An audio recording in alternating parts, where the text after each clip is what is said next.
मांगे पूरी करो, पूरी करो, पूरी करो, पूरी करो। थोड़ा पानी की समस्या थी पहले तो मैडम ने ये बोला है कि हमारे को कि तुम्हारे सबसे पहले पानी और शौचालय ये सब है कि नहीं, सबसे पहले इन पे कि नहीं काम करेंगे कार्रवाई है ना।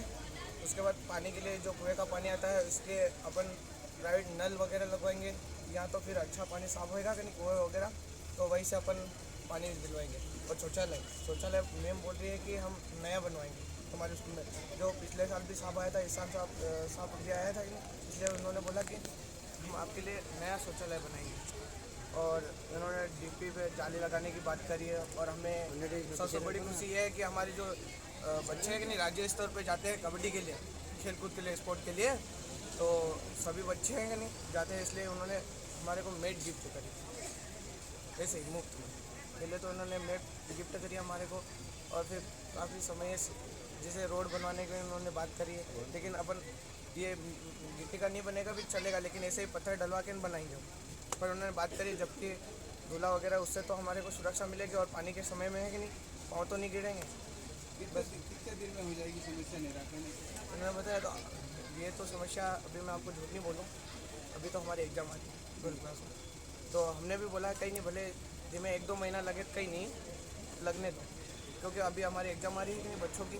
पहले सबसे पहले उन्होंने हमारे को बोला है कि पानी और फिर शौचालय पहले करेंगे, उसके बाद में आपकी जो है कि नहीं जो समस्या है कि नहीं वो हम धीरे धीरे करते रहेंगे। एग्जाम हो रही थी तो फिर आप आंदोलन करने क्यों आए? इसके बारे में नॉलेज नहीं था क्या? यहाँ आने के 4 साल हो गया मैं स्कूल में पढ़ते हुए, मैंने हर बार प्रिंसिपल सर को आवेदन दिया है, पर मेरी बात आज तक उन्होंने सुनी नहीं। और पहले भी हम आए थे, 3 महीने हो गए, 3 महीने पहले हम आए थे इधर धब्बा, तो हमें राजनीतिक दबाव में उन्होंने दबा के वापस बुला लिया, और स्कूल में जाके हमारे को बहुत डांटा है उन्होंने कि अगली बार ये कदम मत करना।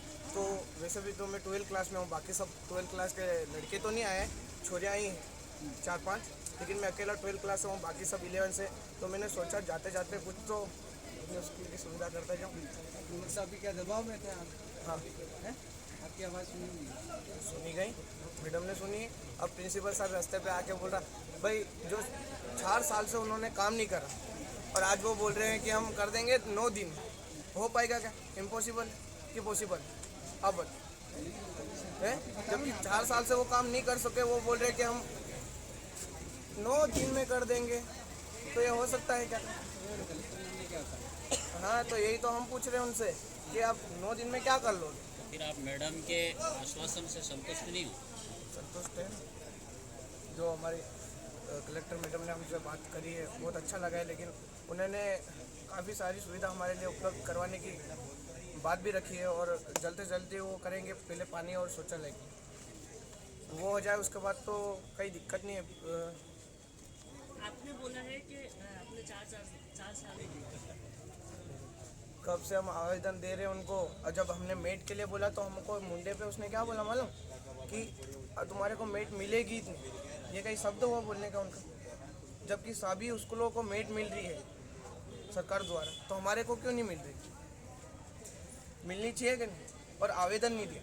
अरे कई बार हमने आवेदन दिया, सारे बच्चों स्कूल को पूछ लेना, हमने कई बार आवेदन दिया, पर आज तक उन्होंने हमारे बात अनसुनी कर दी। अगर मांगे आप लोगों की समस्या का समाधान नहीं होता तो आगे आप लोग क्या करेंगे? फिर से आंदोलन करते हैं। अगर हमें रास्ते पर से वापस वो उधर घर भेज देते तो अगली बार हम तो एक तो नहीं पर कम से कम 1000 संख्या तो लेके आते। आपका नाम बताइए। रोहित मकोड़िया। सभी को मेरा नमस्कार। जैसा कि आप लोगों ने देखा होगा कि मॉडल स्कूल के टाड़ापुर के जो बच्चे हैं वो पाडलवा से यहाँ की तरफ आने लगे थे। जब वहाँ पे पूरी टीम गई थी, एसडीएम, तहसीलदार, बीओ, एसी ट्राइबल, जिला शिक्षा अधिकारी जो और प्लस उनके जो शिक्षक गण और प्राचार्य भी वहाँ थे, उन्होंने काफ़ी उनसे बात की कि वहाँ पे रुक जाएँ। साथ में बस वगैरह की भी व्यवस्था करवाई थी कि बच्चे अगर आना ही चाह रहे हैं तो बस के माध्यम से यहाँ पे आ जाए। बच्चे से एक से मेरी टेलीफोनिकली भी बात हुई थी, जो उनका लीडर था, जो जिससे मेरी अभी लंबी चर्चा हुई है, उससे भी बोला तो बच्चों को कहीं ऐसा लग रहा था कि उनकी कुछ समस्याएं हैं जो उनका कहना था कि उन्होंने कई स्तर पे रेस की थी और वो वहाँ पे एड्रेस नहीं हो पा रही थी, इस वजह से उनको यहाँ पे जिले में आना पड़ा। और उनको एक बार थोड़ा सा मानसिक तौर पे भी ये लग रहा था कि अगर वो यहाँ तक जिले पे आएंगे तो उनकी जो समस्या वहाँ पे नहीं सुलझ पा रही हैं, हो सकता है वो यहाँ पे सीधा सीधा बात करेंगे तो वो सुलझ पाएँ। उनकी जो मेन समस्याएं थी, पहले मैं आपको अवगत कराना चाहूँगी कि वो शिक्षा से संबंधित नहीं थी। जब उनसे बात की गई तो वो लोग शिक्षकों से, उनकी जो शिक्षण प्रणाली है उससे वो लोग संतुष्ट हैं कि उनके यहाँ पढ़ाई अच्छी चल रही है। और गत वर्ष का जब रिजल्ट उनसे पूछा गया तो उनके द्वारा बताया गया कि गत वर्ष जो रिजल्ट था स्कूल का वो 85% के आसपास रहा था, जो कि अच्छा रिजल्ट है। उनकी जो मुख्य समस्याएं हैं वो उनके प्रिंसिपल से संबंधित है। उनके द्वारा, सभी के द्वारा प्रिंसिपल साहब की जो कार्य प्रणाली है उसके विषय में ही, भले ही वो छात्र हों छात्राएं हों, प्रश्न उठाए गए हैं। जैसे कबड्डी वगैरह की जो मैट्स थी उनके द्वारा डिमांड की गई थी, बच्चों द्वारा खेल सामग्री की उनके द्वारा डिमांड की गई थी, तो वो उसकी पूर्ति प्रिंसिपल साहब द्वारा नहीं करवाई गई है। इसके अलावा जो भ्रमण पे जाना होता है, एक्सपोजर विजिट्स होती हैं, उसके संबंध में भी बच्चों में बड़ा रोष था कि उन्हें एक्सपोजर विजिट्स जो करवाई जानी थी उनके द्वारा नहीं करवाई गई है। एक दो समस्याएं थी कि उनका कहना था कि अप्रोच रोड बने, और साथ में पेयजल की समस्या थी कि उनका कहना है कि वहाँ पे पानी नहीं है, तो जो नियरेस्ट जो कुआं है वहाँ से टैंकर के माध्यम से सप्लाई हो रहा है, पानी सप्लाई हो रहा है, बट उनका ये है कि वहाँ पे भी या तो नलकूप के माध्यम से शुद्ध पेयजल की सप्लाई हो। इस विषय में उनसे काफ़ी लंबी चर्चा जो हुई है, आपने देखा होगा कि बालकों से अलग से की हो, बालिकाओं से अलग से की, क्योंकि कई बार छात्राओं की ऐसी समस्याएं होती हैं जो सबके सामने वो बात नहीं कर पाती हैं, तो हमेशा ठीक रहता है कि हम अलग से एक बार महिला अधिकारियों के साथ में बैठ के, और चूंकि मैं खुद भी एक महिला अधिकारी हूँ तो मुझे कई बार बच्चियाँ खुल के ऐसी बातें बता पाती हैं जो कई नहीं बता पाती है कई स्टेजेस पे।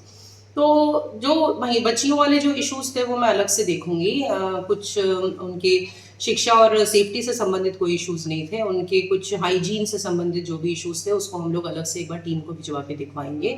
महिला बाल विकास की भी हम लोग टीम भिजवाएंगे, और प्लस उनकी जो काउंसलिंग वगैरह होती है वो भी हम लोग करवाएंगे बच्चियों की।